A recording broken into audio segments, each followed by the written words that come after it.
Hello everyone, कैसे हैं सब।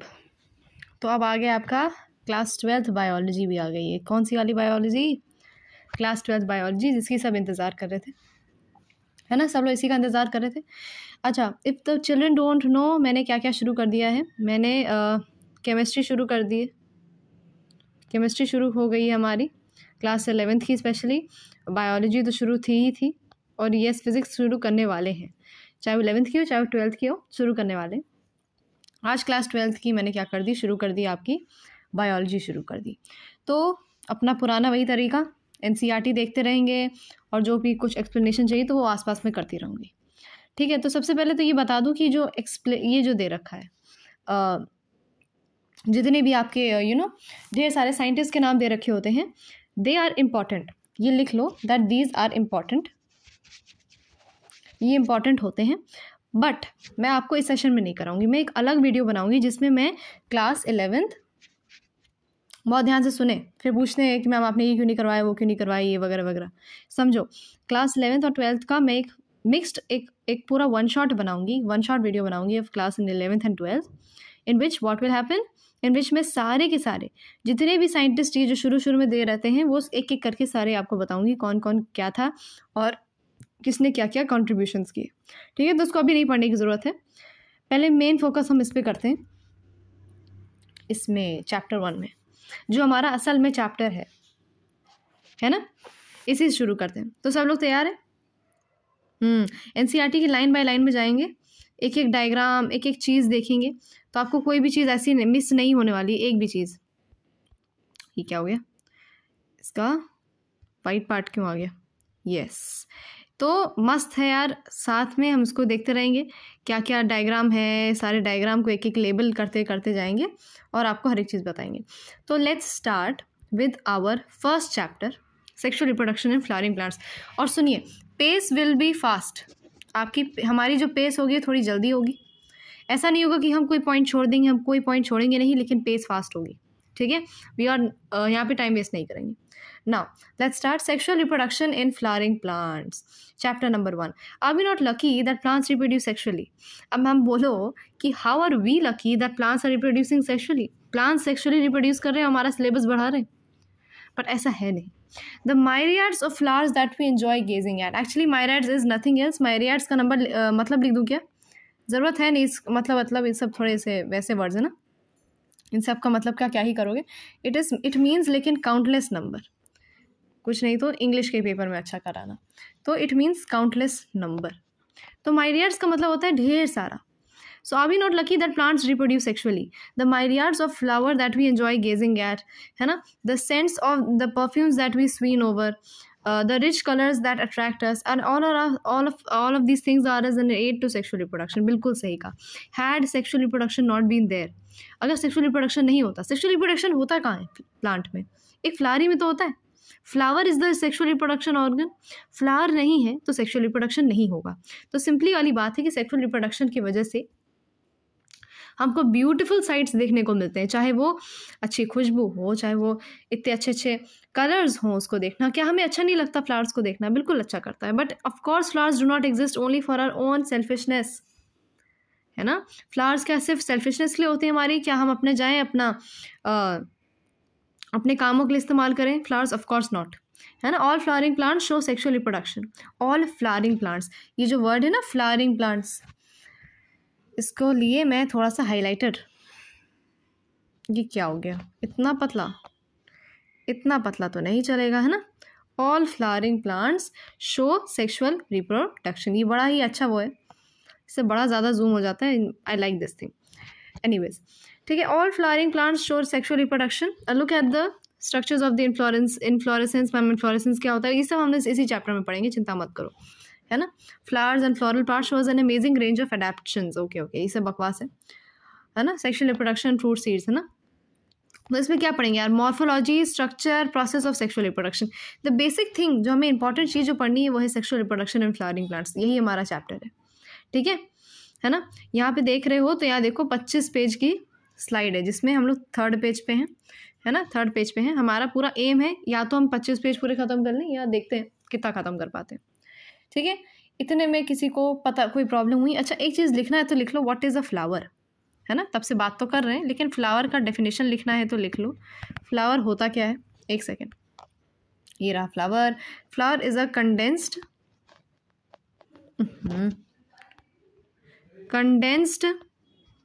और क्या है, मॉडिफाइड शूट। क्या है flower, flower is a condensed modified shoot.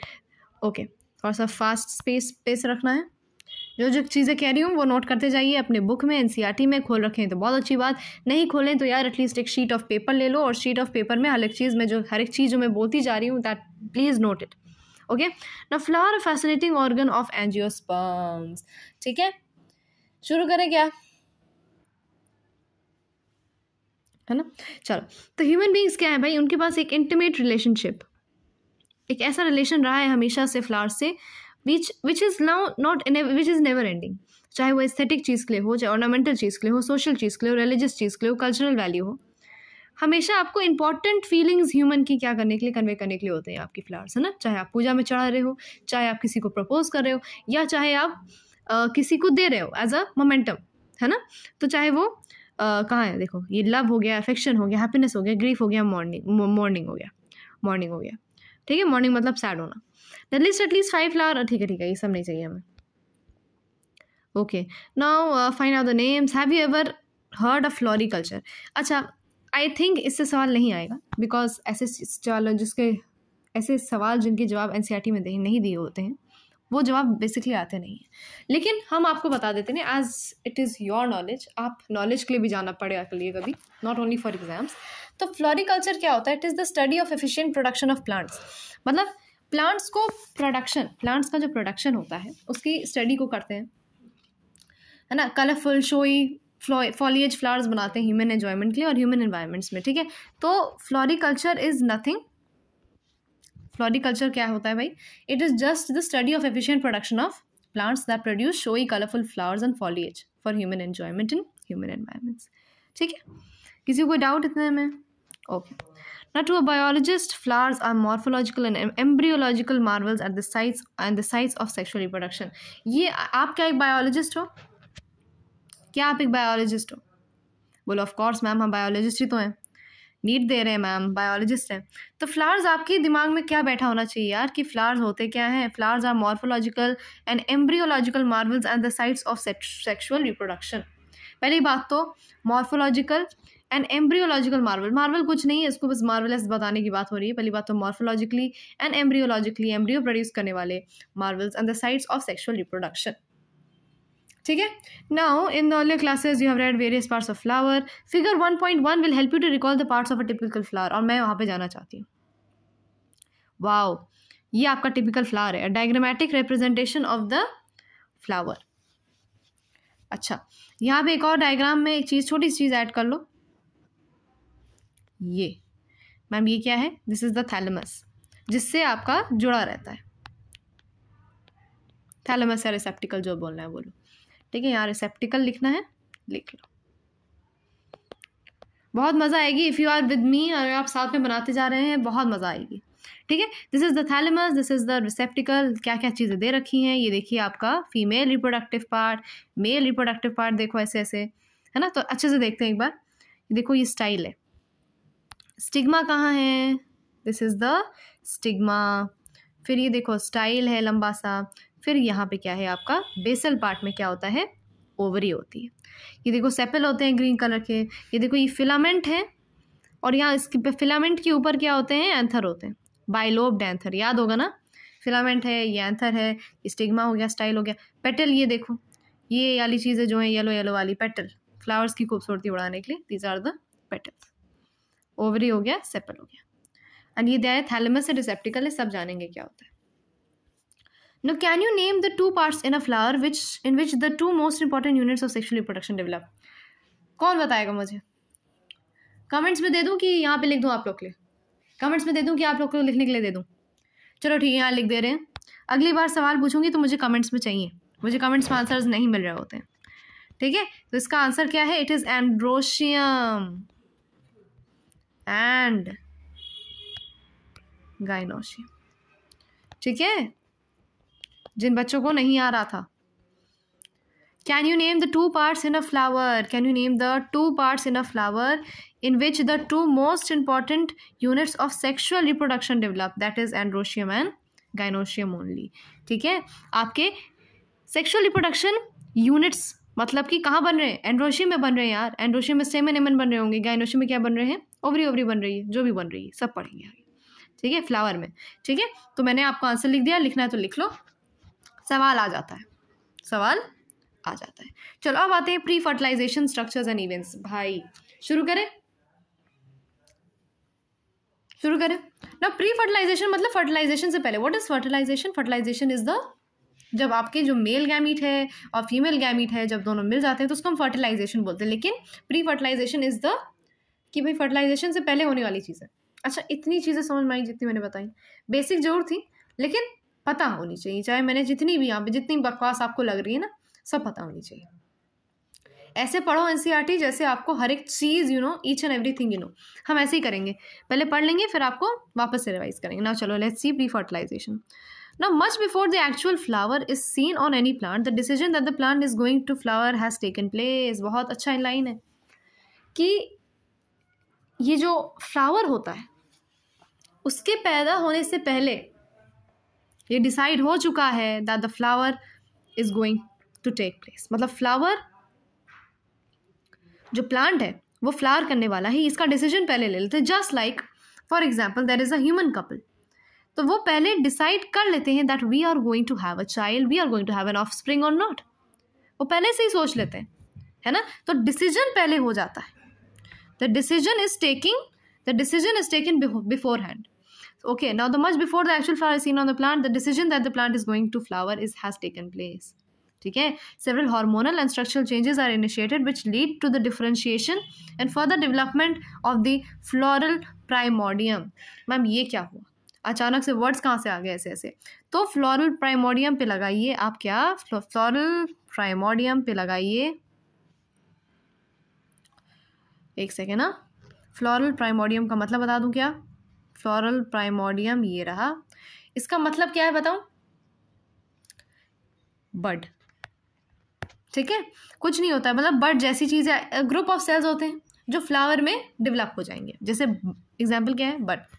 ठीक है, तो bud, what is bud? Bud is the floral primordium.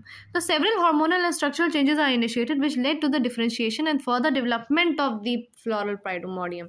मतलब bud को बनने के लिए भैया several hormonal structural changes होने पड़ेंगे कि नहीं होने पड़ेंगे? Of course होने पड़ेंगे, तभी तो आपको जाके bud बन पाएगा. फिर bud से क्या बन जाएगा? flower बन जाएगा. ठीक है, inflorescences are formed which bear the floral buds and then the flowers. ठीक है, in the flower the male and female reproductive structures, the androecium and gynoecium differentiate and develop. बहुत इंपॉर्टेंट, इसको अंडरलाइन करो. Underline नहीं करना तो इसको ऐसे ऐसे गोला लगा लिया करो. ठीक है, एंड्रोशियम गाइनोशियम जो सारे इंपॉर्टेंट वर्ड्स हैं उन सबको हमें क्या करना है? हाईलाइट करना है. डिफ्रेंशिएट होते हैं, डेवलप हो जाते हैं. ठीक है, ओके ठीक है. तो यहाँ से यार देखो that the androecium क्या है? It is the male reproductive organ and gynoecium क्या है? It is the female reproductive organ. Clear? यहाँ से सिर्फ इतना ही आपको जानना था. इस पूरे पार्ट में सिर्फ इतना ही जानो कि फ्लोरल प्राइमोडियम बनने के लिए बहुत सारे several hormonal and structural changes होते हैं जिसे हम बड बोलते हैं. Floral primordium is nothing else but bud, है ना. और क्या क्या जानना है हमें? कि एंड्रोशियम होता है, गाइनोशियम होता है, ये सब हमें पता है. एंड्रोशियम क्या है? मेल रिप्रोडक्टिव पार्ट है of the flower. And gynoecium क्या है? फीमेल रिप्रोडक्टिव पार्ट है फ्लावर का. फटाफट आगे बढ़ते हैं. अब आते हैं असली चीज़ पे. Stamen, microsporangium and pollen grain. शुरू करें. अब यहाँ से अपना दिमाग खोल के बैठना, अभी तक नहीं खुला था तो यहाँ से अपना दिमाग खोल के बैठना, अभी तक नहीं खुला था तो ठीक है. शुरू करो. एक बार देख लूँ क्या क्या है, एक बार देख लें. दो थोड़ा सा लंबा पार्ट है ना ये वाला, तो यहाँ पे आपको अपना दिमाग खोल के बैठना है. इतना ही बड़ा आपका फीमेल वाला भी होगा, फिर पॉलिनेशन आएगा, आपका एजेंट्स आएंगे. पॉलिनेशन से आपका आसान हो जाएगा पोर्शन.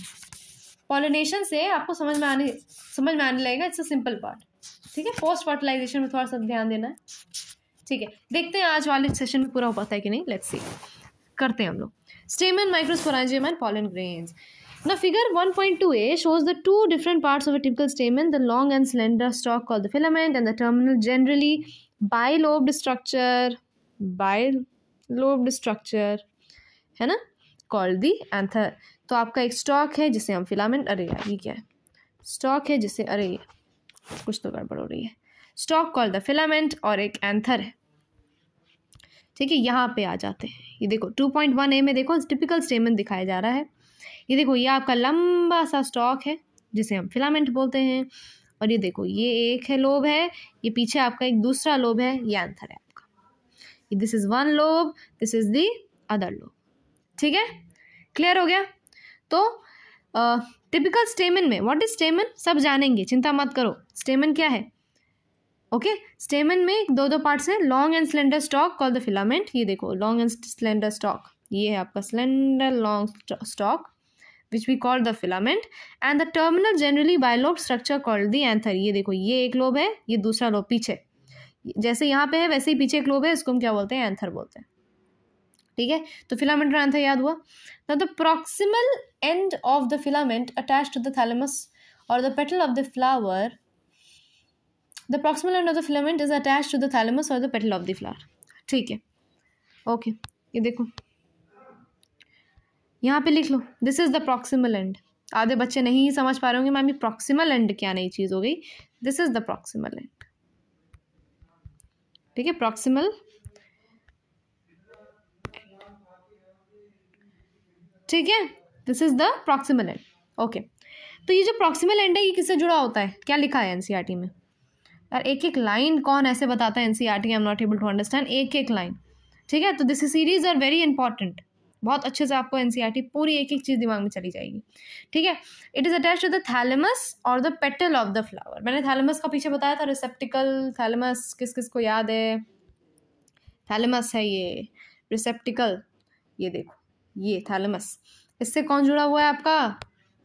डायरेक्टली कौन जुड़ा हुआ है? The proximal end of the filament is attached to the thalamus और the petal of the flower. ठीक है, the number and length of stamens are variable in flowers of different species. ठीक है, तो देर आर नो स्पेसिफिक, आपके स्टेमन का कोई specific number नहीं है, पता चला 3 इस फ्लावर में 6 इस फ्लावर में, ऐसा कुछ है नहीं। ठीक है, डिफरेंट स्पीशीज के अलग अलग नंबर ऑफ स्टेमन्स होते हैं। अच्छा, ये वर्ड जो है ना प्रॉक्सिमल एंड, प्लीज़ इसे याद कर लो। ओके, इसे प्लीज़ याद कर लो, थोड़ा अलग कलर ले लो, अच्छा लगेगा। प्रॉक्सिमल एंड, ये याद कर लो, proximal end of the filament is attached, कौन भैया? Proximal end of the filament is attached to the thalamus और the petal of the flower. Okay, if you were to collect a stamen, if you were to collect a stamen from 10 flowers, each from different species, and arrange them on a slide, you would be able to appreciate the large variation in size seen in nature.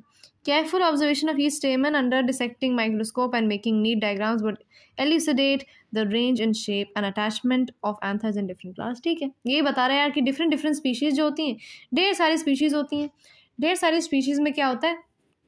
अलग अलग तरह के स्टेमन पाए जाते हैं जिनका अलग अलग साइज होता है और अलग अलग क्या होता है? शेप होता है। ठीक है, नाउ ठीक है, इतना समझ में आया इस पूरे एक पैराग्राफ में, एक को डाउट नहीं होना चाहिए आपका। ठीक है, अब आगे बढ़ते हैं। Next paragraph, a typical angiosperm anther is bilobed. अभी तो बोला एक नहीं दो लोब होते हैं, with each lobe having 2 theca, that is they are dithecous. ठीक है, 2 थेका हैं, कैसे हैं? 2 थेका हैं, उनमें 2 थेका देर आर, इसलिए क्या कहलाते हैं? These are dithecous. ये याद करना है अभी के अभी, मेरे साथ याद करो। कहाँ? Each lobe having 2 थेका। अब ये कोई समझ नहीं पा रहा है, अब सब लिख के आएंगे। अच्छा सुनो, यहीं से एक सवाल बना देती हूँ आप लोग के लिए। A typical angiosperm anther is bilobed, पहली चीज। दूसरी चीज, each lobe having 2 theca, that is they are dithecous. अब ये बताओ कि अगर if there are 4 stamens in a flower, तो एक बहुत ही सिंपल सा सवाल पूछते हैं। if there are 4 stamens in a flower, 4 स्टेमन हैं तो थेका कितने होंगे?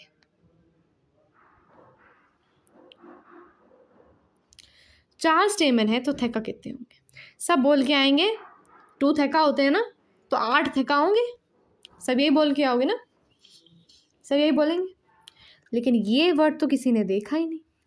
ईच लोब हैविंग 2 थेका, मतलब अगर 4 हैं, अगर एक में, अच्छा रुक जाओ, अगर एक में 2 लोब होते हैं तो 4 में कितने लोब होंगे? 8 लोब होंगे। है ना। अगर 8 लोब हैं आपके पास और अगर एक लोब में 2 थैका हैं तो 8 × 2 कितना होता है, तो आपके पास कितने थैका हो गए, 16 थैका। ऐसे सवाल बन के आते हैं और वहाँ सारे बच्चे गलत करके आ जाते हैं बिकॉज इनको ये वर्ड नहीं दिखता, बिकॉज इनको कौन सा वर्ड नहीं दिखा था, ये वर्ड नहीं दिखता। Each lobe having 2 theca that is they are डाइथेकस।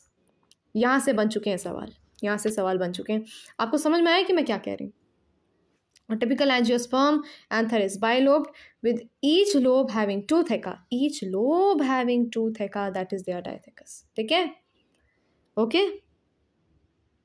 Clear, okay. चलो, often a longitudinal groove runs lengthwise separating the theca. Let us understand the various types. अच्छा, एक लेंथ लाइन ऐसे लाइन ऑफ डेसेंस होती है, ठीक है। This is a point where the anther breaks open to release the pollen grains. अभी इसके बारे में पढ़ते हैं, चिंता मत करो, ठीक है, चिंता मत करो, पढ़ेंगे, okay. Now let us understand the various types of tissues and the organization in the transverse section of an anther. The bilobed nature of an anther is very distinct and transverse section of the anther, in the transverse section of the anther is four-sided tetragonal structure. यहाँ से बन गया है सवाल, कैसा है, four sided या tetragonal structure है consisting of 4 microsporangia located in the corners, 2 in each lobe. ठीक है, ठीक है। क्या होता है एंथर, एंथर क्या है, 4 साइडेड है, यहाँ पे लिख लेते हैं 4 sided tetragonal structure, 4-sided tetragonal. The anther is 4-sided tetragonal structure consisting of 4 microsporangia located at the corners, 2 in each lobe. ठीक है,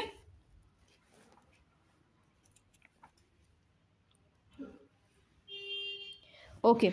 तो मैं आपको एक चीज़ बताना चाहती हूँ कि इस वीडियो में व्हाट विल डू इज़, इस वीडियो में हम ख़त्म कर लेंगे अपना, हाँ, इस वीडियो में अपना मेल वाला पार्ट ख़त्म कर लेंगे बहुत अच्छे से। मैं चाहती क्या हूँ ना कि हम 1 शॉट में करें तो, लेकिन हमारा चीज़ बिल्कुल अच्छे से क्लियर हो, इसलिए I don't want to make it in a 1 go. ठीक है, तो ये आपका मेल वाला आज ख़त्म होगा। फीमेल वाला जो पार्ट है it will be there in the next video. Female वाला पार्ट जो है वो आपके नेक्स्ट वीडियो में होगा, ठीक है। और अगर कोई भी पार्ट बचता है तो वो भी हम नेक्स्ट वीडियो में बना लेंगे। मैक्स टू मैक्स आपके 3 वीडियोज़ बनेंगे इसके लिए, ओके। और अगर आप उसको जोड़ेंगे तो आपको छोटा वीडियो ही बनेगा, ज़्यादा बड़ा वीडियो नहीं बनेगा।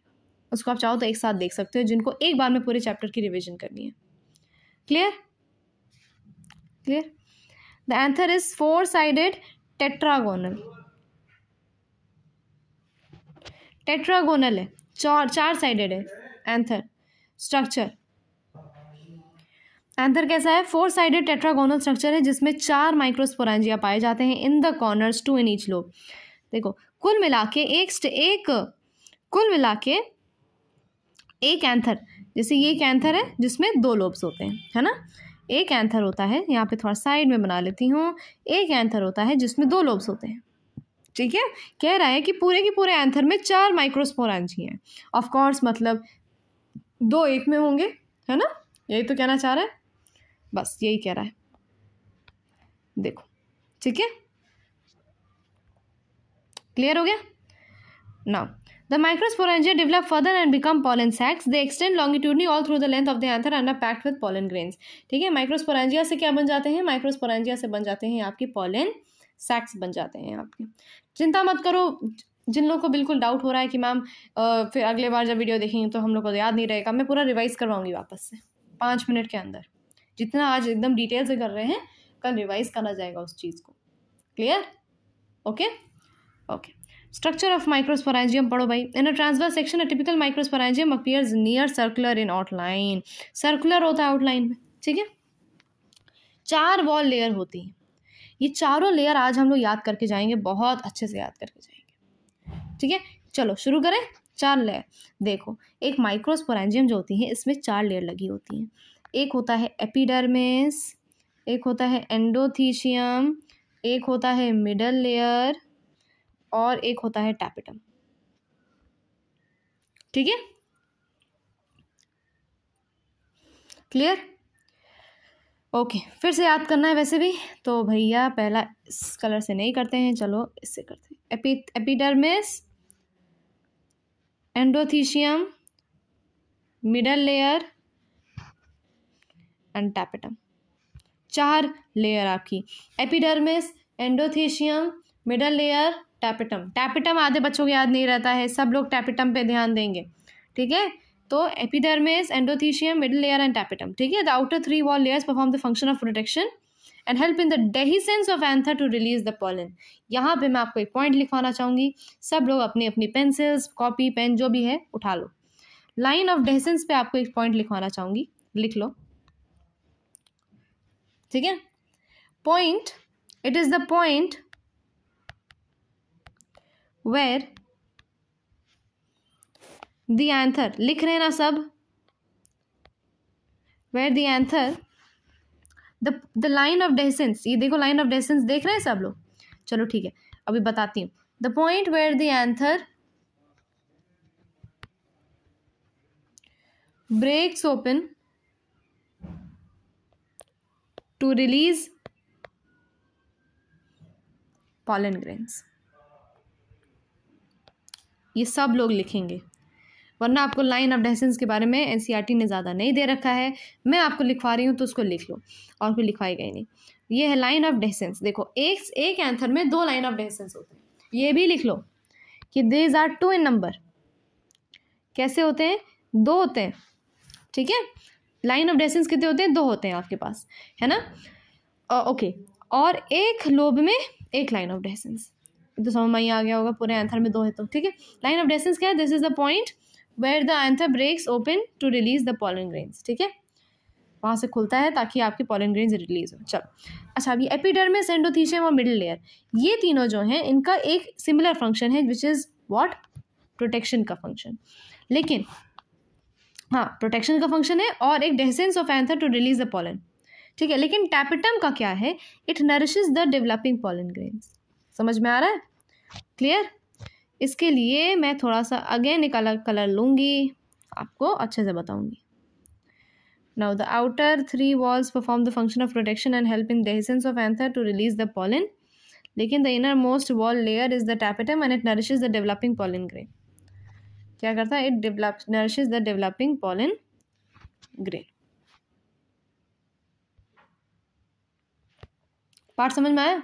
ये part epidermis, endothecium, middle layer and tapetum. Epidermis, endothecium, middle layer and tapetum. Epidermis, endothecium और मिडल लेयर का क्या काम है? फंक्शन ऑफ प्रोटेक्शन और help in dehiscence of anther to release the pollen. Innermost cell wall tapetum का क्या काम है? नरिश करता है पॉलन ग्रेन्स को, नरिश करता है पॉलन ग्रेन्स को, ठीक है। Cells of the tapetum possess dense cytoplasm and generally have more than 1 nucleus. अच्छा, यहाँ पे एक क्वेश्चन है, can you think of how tapetal cells could become binucleate? ये आपके सिलेबस में नहीं है, लेकिन if you want to write the answer you can. वो बाईन्यूक्लिएट बनते हैं एक प्रोसेस से जिसको हम एंडोमाइटोसिस बोलते हैं, अभी इतना ही याद रखो, ठीक है। एंडोमाइटोसिस एक प्रोसेस है जिससे आपके क्या होता है? टैपेटल सेल्स बाईन्यूक्लिएट बन जाते हैं। इसमें क्या होता है? That the nucleus of the cell divides, cell का जो न्यूक्लियस है वो तो डिवाइड करता है लेकिन साइटोकाइनेसिस नहीं होती है, इसलिए क्या हो जाता है? बाईन्यूक्लिएट हो जाता है। इसको हम एंडोमाइटोसिस बोलते हैं। चाहो तो आप लिख लो, चाहो तो लिख लो, आई हैव नो प्रॉब्लम, ठीक है। एंडोमाइटोसिस, इस क्वेश्चन का आंसर एंडोमाइटोसिस है। Okay, now when the anther is young, a group of compactly arranged homogeneous cells called the sporogenous tissue occupies the centre of each microsporangium. चलो इसके बारे में भी जानते हैं। पहले माइक्रोस्पोरोजेनेसिस पे आते हैं। Now as the anther develop हो रहा है, the cells of the sporogenous tissue undergo meiotic division. ये sporogenous tissue क्या है? समझो। Now when the anther young होता है, बहुत सारे compactly arranged homogeneous cells, homogeneous मतलब कि एक जैसे cells, homogeneous मतलब कि यहाँ पे लिख लो, homogeneous मतलब कि, अरे यार अच्छे से गोला ही नहीं बन रहा है, और ही बुरा बन गया। homogeneous मतलब कि similar cells, सब लोग लिख रहे होंगे क्योंकि ताकि अगली बार जब एनसीईआरटी पढ़ें तो इन सब वर्ड्स का मतलब पता चले। है ना. A group of compactly arranged homogeneous cells called sporogenous tissue occupies the center of each microsporangium. मान लो ये माइक्रोस्पोरेंजियम है तो उसके सेंटर में क्या आ जाएंगे, आपके सेंटर में आपके स्पोरोजेनियस टिश्यू आ जाएंगे जो होमोजीनियस है, मतलब कि एक जैसे. समझ में आया? Okay, now microsporogenesis क्या है? As the anther develops, the cells of the sporogenous tissue undergo meiotic divisions to form microspore tetrads. Wow, क्या लाइन लिखी है, क्या लाइन लिखी है. As the anther develops, the cells of the sporogenous tissue, बहुत ध्यान सुनना, अब एंथर बड़ा हो रहा है, डेवलप हो रहा है. जो स्पोरोजेनस टिश्यू की जो स्पोरोजेनस टिश्यू है वो मियोटिक डिवीजन अंडरगो करता है माइक्रोस्पोर टेट्राड्स बनाने के लिए. टेट्राड्स मतलब कि 4, है ना. What were the ploidy of the cells of the tetrad? Ploidy क्या है मैम? हमको तो प्लॉइडी ही नहीं पता. कोई बात नहीं, प्लॉइडी का मतलब लिख लो, ठीक है. Number of sets of chromosomes in a cell लिख रहे हैं सब.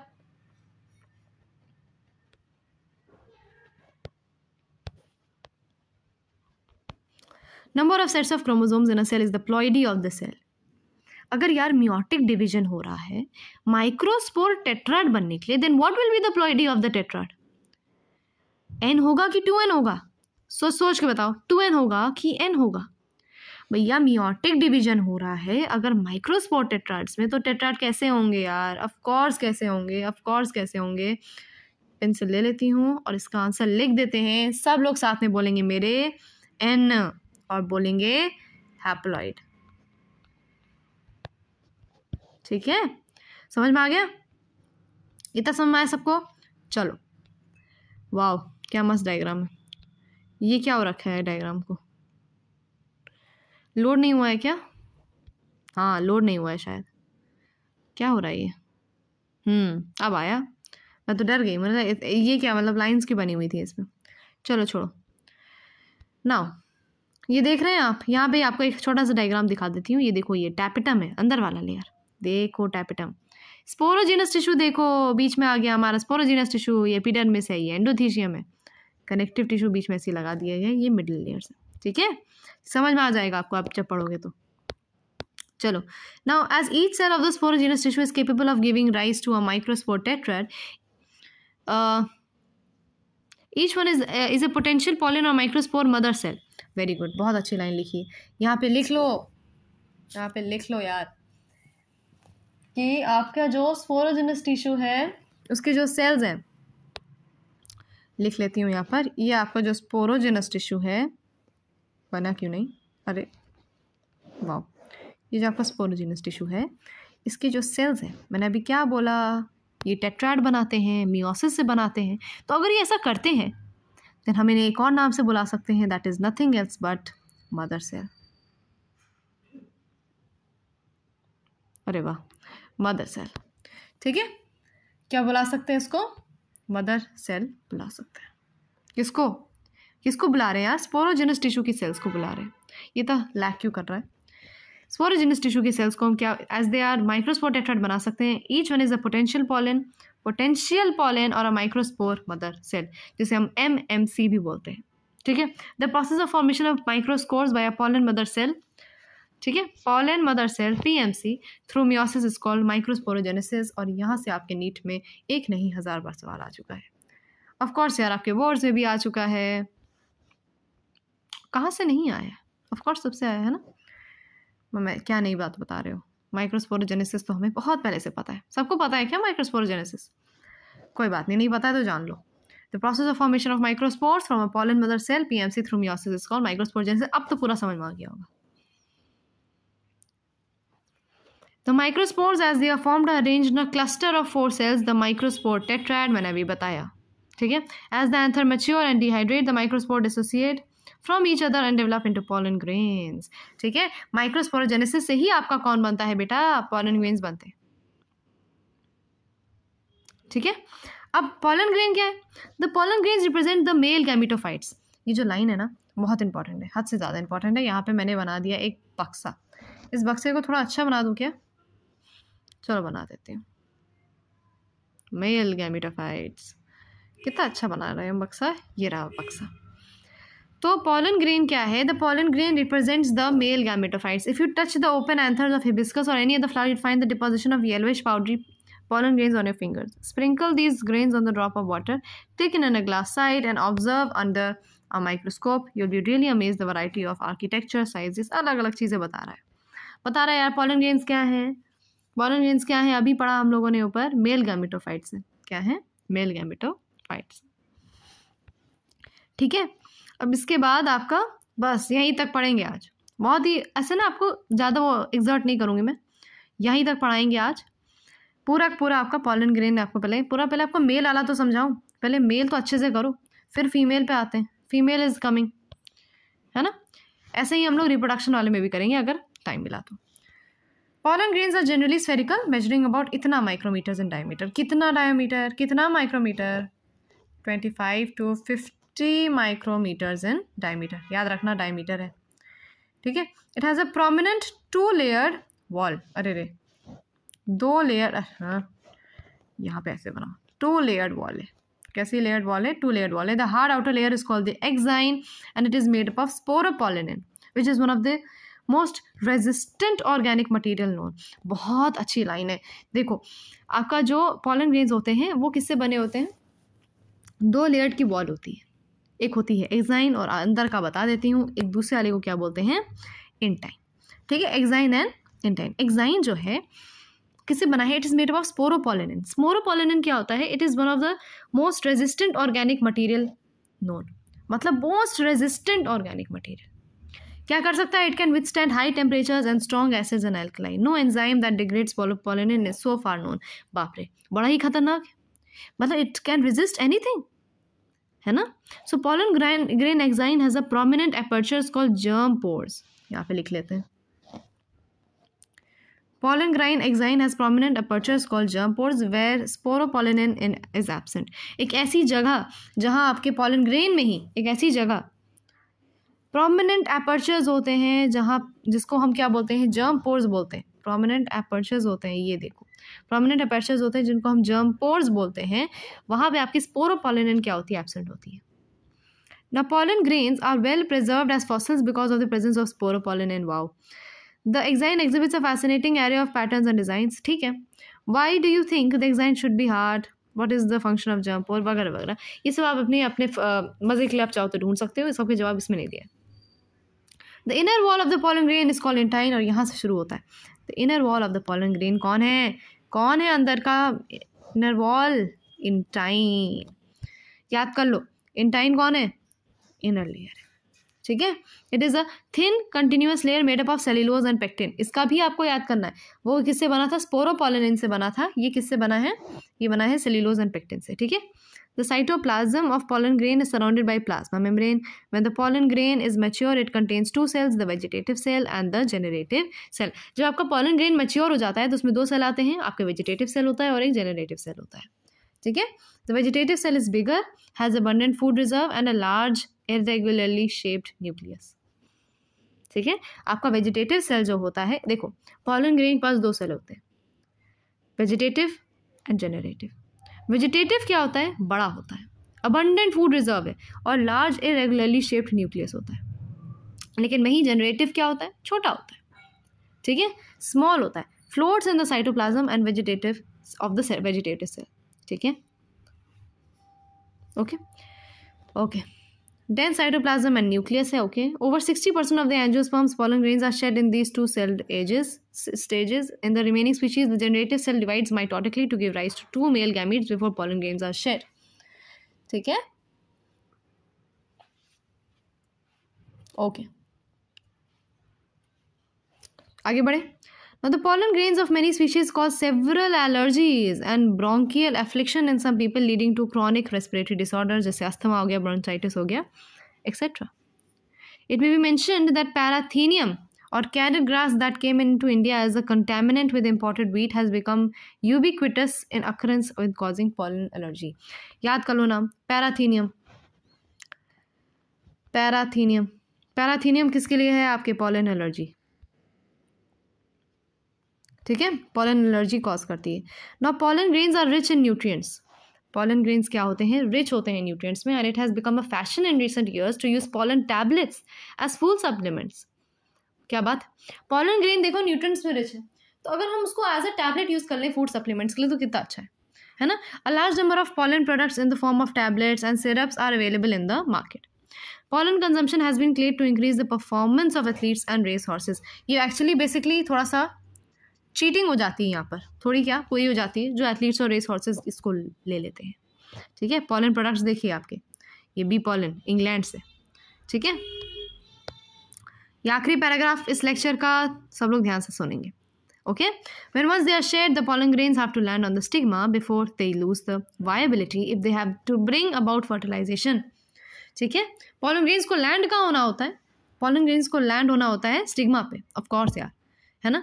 How long do you think the pollen grains retain viability? The period for which the pollen grains remain viable is highly variable and to some extent it depends on the prevailing temperature and humidity. तो आपको पता ही नहीं कि वो viability कब तक रहती है. It's very variable. टेम्परेचर पे डिपेंड करेगा, ह्यूमिडिटी पे डिपेंड करेगा, है ना. Okay, in some cereal such as rice and wheat pollen grains lose viability within 30 minutes. ठीक है, some members of Rosaceae, Leguminosae and Solanaceae they maintain viability for months. Okay, you may have heard of storing semen or sperms of many animals including humans for artificial insemination. बिल्कुल. It is possible to store pollen grains for a large number of species for years in liquid nitrogen. बहुत important, हद से ज़्यादा important. Liquid nitrogen का temperature देख लो किस पे रहेगा, -196 degree Celsius. Such stored pollen can be used as pollen banks, similar to seed banks in crop breeding programs.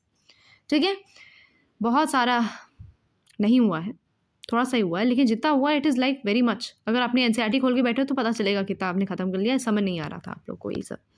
ठीक है, अभी इतना कर रहे हैं हम लोग. Next lecture will be very soon, और इस पूरे फीमेल वाले को ख़त्म करेंगे. ये लोड नहीं हो रहा है. हाँ, फीमेल वाले को ख़त्म करेंगे अच्छे से. हाँ, और मेल वाले को रिवाइज कर लेंगे, पॉलिनेशन और एडिशन करेंगे. ठीक है, so till then please wait. And if you like my teaching, हर बार मैं क्यों बोलती हूँ, यू कैन लाइक अगर आपको अच्छा लगे, यू कैन सब्सक्राइब अगर आपको अच्छा लगे. ठीक है, okay, only if you like it. There is no need. Oh, anyways, thank you everyone.